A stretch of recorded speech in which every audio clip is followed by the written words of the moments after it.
നമസ്കാരം. എല്ലാ NTV പ്രേക്ഷകർക്കും നിങ്ങളുടെ ഇന്ന് എന്ന പ്രോഗ്രാമിലേക്ക് സുസ്വാഗതം.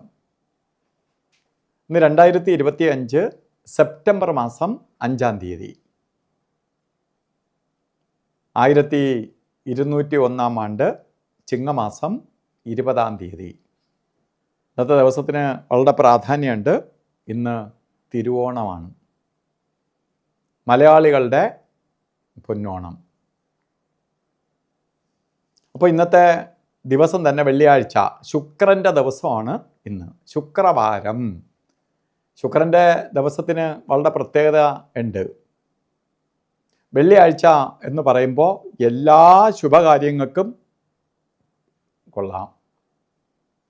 സന്തോഷപ്രദമായ അവസ്ഥകളെ പ്രദാനം ചെയ്യുന്ന ഒരാളാണ് ശുക്രൻ. അതുകൊണ്ട് നമ്മൾ എപ്പോഴും പറയും അവനിപ്പോൾ ശുക്രദശ എന്ന് പറഞ്ഞാൽ മറ്റുള്ളവർക്ക് അസൂയ തോന്നും. കാരണം അതാണ് ശുക്രൻ്റെ പ്രത്യേകത. വ്യാഴൻ്റെ 3/4 ഭാഗം ബലമേ ശുക്രനുള്ളെങ്കിൽ പോലും ശുക്രൻ പെട്ടെന്ന് ഗുണത്തെ കൊടുക്കുന്ന ഒരു ഗ്രഹമാണ്. അസുരഗുരുവാണ്.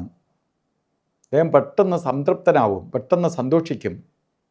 അതുകൊണ്ട് ചോദിച്ചാൽ പെട്ടെന്ന് കൊടുക്കുന്ന ഒരു ഗ്രഹമാണ് ശുക്രഭഗവാൻ. ഇന്ന് ശുക്രൻ്റെ ദിവസമാണ്, ഓണമായിട്ട് വന്നിരിക്കുന്നത് കൊണ്ട് ഇന്നത്തെ ഓണത്തിന് വളരെ പ്രാധാന്യമുണ്ട്. വളരെ സന്തോഷപ്രദമായ ഒരു ഓണമായിരിക്കും നിങ്ങൾക്ക് എന്നുള്ളതിന് സംശയം വേണ്ട. അത് മാത്രമല്ല, ചിങ്ങമാസത്തിലെ തിരുവോണ നക്ഷത്രം ബർത്ത്ഡേ വന്നിട്ടുള്ളവർക്ക് ദിവസം ശുക്രൻ്റെ ദിവസമാണ്. വളരെ സന്തോഷപ്രദമായ ഒരു വർഷമായിരിക്കും നിങ്ങൾക്കെന്നറിയുക. ഇന്നത്തെ ഒരു ദിവസം പോട്ട് അത് ഓണം ഇപ്പോൾ തീർന്നു പോവും. പക്ഷേ ഒരു വർഷത്തെ ഫലത്തെ ചിന്തിക്കുമ്പോൾ ഭാഗ്യദായകമായ ഒരു വർഷമാണ്, സന്തോഷത്തിൻ്റെ ഒരു വർഷമാണ്, സമാധാനത്തിൻ്റെ ഒരു വർഷമായിരിക്കും നിങ്ങൾക്ക്. അത് ശുക്രൻ എന്ന് പറയുമ്പോൾ ശരിക്ക് ദാമ്പത്യ കാരകത്വം വഹിച്ച ദാമ്പത്യ ജീവിതത്തിൽ വളരെ ഗുണപ്രദമായ സന്തോഷപ്രദമായ അവസ്ഥകൾ വന്നു ചേരും. ദാമ്പത്യ ജീവിതം കുറച്ചുകൂടി ദൃഢമാകും. കല്യാണം നടക്കാത്തവർക്ക് കല്യാണം നടക്കും. വിവാഹം ജീവിതത്തിൽ ചില വിള്ളലുകളായി നിൽക്കുന്നവർക്ക് അതിനെ ഒത്തൊരുമിപ്പിച്ച് കൊണ്ടുപോകാൻ ശ്രമിക്കുകയാണെങ്കിൽ അത് അനുകൂലപ്രദമായി തീരും. അതുപോലെ ഭർത്താക്കന്മാർ അകന്ന് താമസിക്കുന്ന ചിലർ ഭാര്യ വിദേശത്തും ഭർത്താവ് നാട്ടിലും, ചിലർ ഭർത്താവ് വിദേശത്തും ഭാര്യ നാട്ടിലും നിങ്ങൾക്ക് ഒന്നിച്ച് നിൽക്കാൻ ഇടവരുന്ന ഒരു വർഷമായി തീരും. അതുപോലെ വീട് വയ്ക്കാനോ വസ്തു മേടിക്കാനോ അതുപോലെ ആഡംബര സാധനങ്ങൾ വാങ്ങാനോ ഒക്കെ അനുകൂലപ്രദമായ ഒരു വർഷവും കൂടിയായിരിക്കും. അപ്പോൾ നിങ്ങൾക്ക് ഭാഗ്യദായകമായ ഒരു വർഷമാണ് ഓണത്തിനൊപ്പം. അതുപോലെ തന്നെ ഇന്ന് ഓരോ കാര്യത്തിന് ഇറങ്ങുന്നവർ ഓണമാണ്, എന്നാലും രാഹുകാല സമയം നോക്കി ഇറങ്ങണം. ബന്ധുവീടുകളിലോ വല്ലതും പോവുകയാണെങ്കിൽ രാഹുകാല സമയം നോക്കി പോകണം. ഇന്ന് രാഹുകാല സമയം കലണ്ടറിൽ രേഖപ്പെടുത്തിയിട്ടുണ്ട്. 10:30 മണി മുതൽ 12 മണി വരെയാണ് രാഹുകാലം എന്ന് രേഖപ്പെടുത്തിയിട്ടുണ്ട്. അപ്പോൾ രാഹുകാലം ഇന്ന് 10:30-ക്കല്ല, 10:52 തൊട്ട് ആരംഭിക്കും. 12:23 വരെ രാഹുകാല സമയമുണ്ട്. അപ്പോൾ രാഹുകാലം നോക്കിയിട്ട് വേണം ഓരോ കാര്യം. ഇന്ന് കൂടുതൽ പേരും ബന്ധുവീടുകളിലും സുഹൃത്തിൻ്റെ അവിടെയും ഒക്കെ പോകുന്ന പല പതിവുകളുണ്ട്. അപ്പോൾ ഈ സമയം യാത്രയ്ക്ക് എടുക്കരുത്. രാഹുകാല സമയം യാത്ര തുടരരുത്, യാത്ര ആരംഭിക്കരുത്. യാത്ര നടന്നുകൊണ്ടിരിക്കുന്നതിലൊന്നും കാര്യമില്ല. അതുപോലെ തന്നെ നമുക്കിന്ന് ഒരു കാര്യത്തിനും കൊള്ളാത്ത 2 സമയമാണ് യമകണ്ഠ കാല സമയവും ഗുളികകാല സമയവും.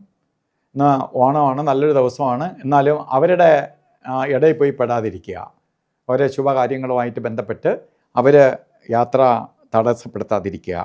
അത് ഗുളികകാല സമയം 7:50 തൊട്ട് 9:21 വരെയും യമകണ്ഠകാല സമയം 3:25 തൊട്ട് 4:57 വരെയും. ഈ സമയം ഒരു ശുഭകാര്യങ്ങളും ചെയ്യാതിരിക്കുക. ഇന്ന് നമുക്ക് അഭിജിത്ത് മുഹൂർത്തമുണ്ട്, അല്ലാതെ തന്നെ മുഹൂർത്തമുണ്ട്. അഭിജിത്ത് ഉണ്ട്. അഭിജിത്ത് മുഹൂർത്തം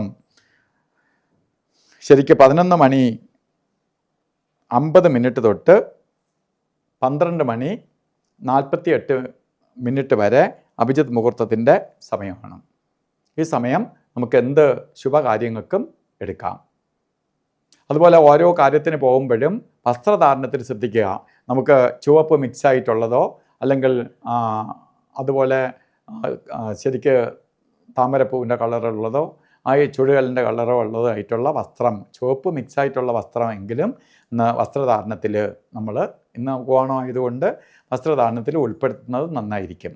ഇല്ലെങ്കിൽ അത്തരത്തിലുള്ള ഒരു കളറിലുള്ള ഒരു വസ്ത്രം, ഒരു തുണി കർച്ചീപ്പായിട്ടെങ്കിലും കരുതുന്നത് ഭാഗ്യദായകമായിരിക്കും. ഇന്ന് എല്ലാവർക്കും നല്ലൊരു ഓണം ആശംസിച്ചുകൊണ്ട് നിർത്തുന്നു. നന്ദി, നമസ്കാരം.